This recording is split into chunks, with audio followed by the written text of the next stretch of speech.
I'm really excited by technological possibilities. So start with the excitement, then say, if we're going to reap these benefits, we have to do it in a way where ordinary people, the people who voted for Brexit, the people who voted for Trump, the people who feel disillusioned, the people who are antagonistic to globalization, see that this technology can be good for them.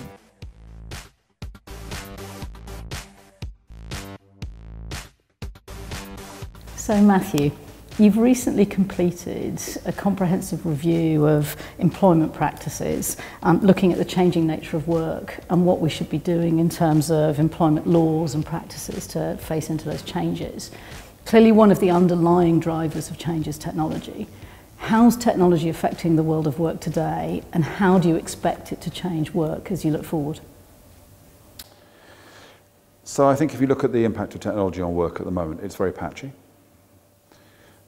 So there are certain sectors that have been changed dramatically by it, or are in the process of being changed dramatically by it. Retail being a pretty good example, where you've seen a substantial reduction in jobs in stores, but actually an even bigger increase in the number of people who are involved in distribution, delivery and warehousing. And I think, by the way, that's a very important thing to note, that in that sector, which has been really impacted enormously by digital, the net effect has been a growth in positive. jobs. A growth in jobs. Yeah.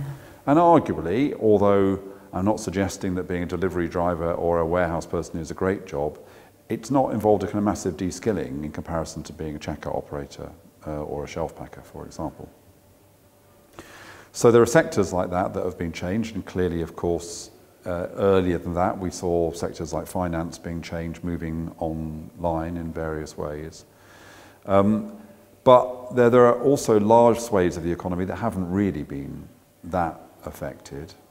And actually our finding there is that there is a stark contrast between the kind of hype around the way in which robotics and AI are going to impact work, and the reality, which is that most companies, particularly SMEs, haven't really thought deeply about this technology. They don't really see how it's going to be of immediate relevance. They have no particular plans to engage with it. So our message is actually that rather than being kind of awestruck by the huge figures that are thrown around about the level of dislocation that's going to take place as a consequence of technological change, what we need to be thinking about more actually is how it is we get people to take this stuff up, because the technology has got the scope to improve people's working lives, to take away drudgery, to take away the stuff that people don't want to do, and let us focus on what we most enjoy in work, which is communication, creativity, problem solving, the things that probably machines won't be able to do for quite a long time. So as you look forward, what's your prediction on the impact that technology will have on the workplace in the next decade or two? So I hope you don't think that I'm dodging this question when I say that I really think it's unhelpful to talk about predictions, because I think the problem with prediction is that it pulls you straight into a kind of technological determinism. Okay. And I think this is, up for grabs. I think it's up to us to determine what we want this technology to do and how we want it to work. And one of the reasons why in my report it was very important for me to drive home this idea of good work is I gave 5 reasons why good work matters. And one of those reasons was to do with technology. And what I argued was that if we're going to use the possibilities of technology, we need to be able to say to people, this will be done in a way that will improve their working lives. We have to have a story of economic inclusion and improving the quality of people's lives and giving people a sense of greater control. And I think there's a lesson here, which is that 30 years ago, 25 years ago, we talked about globalization, and there were voices that said, yeah, but globalization has got to be something which is economically inclusive. Globalization has got to be something which respects things that matter to people, like the idea that nation states can still make their own decisions. And generally people, and I guess I was probably one of those people, didn't listen to those voices enough and said, well, no, the benefits of globalization are so great that if it has some dislocating effects, if it does mean that nation states have to lose some of their kind of control, well, then that's fine. We underestimated, I think, those effects, and we didn't listen enough to people who warned us that we should think about how it was going to impact on human beings, and now we have Brexit and Trump to show for it. And we have a broad sense of disillusionment with globalization. Now, we're in the same position in relation to technology. Do we say to people, just like we did about globalization, well, it's an inexorable process. There's nothing you can do to stop it. its upsides will outweigh its downsides, so you just need to put up with its downsides? Or do we say, no, this revolution has got to be a revolution from the very start which says improving the quality of people's lives and using technology to tackle issues like inequality, that's got to be baked in from the very beginning, and we have to learn that lesson this time.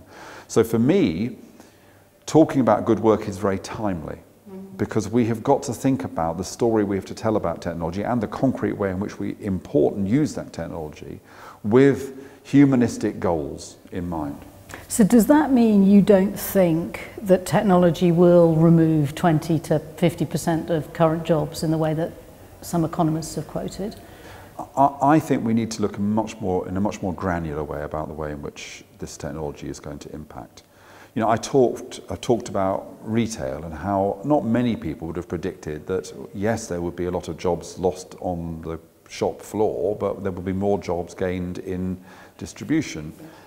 We were equally wrong when we looked at what was happening when digital started to affect music. So again, go back 15 years, and you know, you were probably in the same meetings and events I was saying the music business model has collapsed. Yeah, because of streaming and all of this. What do we have now? We've got a more flourishing music market we've ever had because of two things that nobody predicted. First of all, live, the growth of live, massive growth of live. But secondly, people are just consuming huge amounts more music. It always amuses me.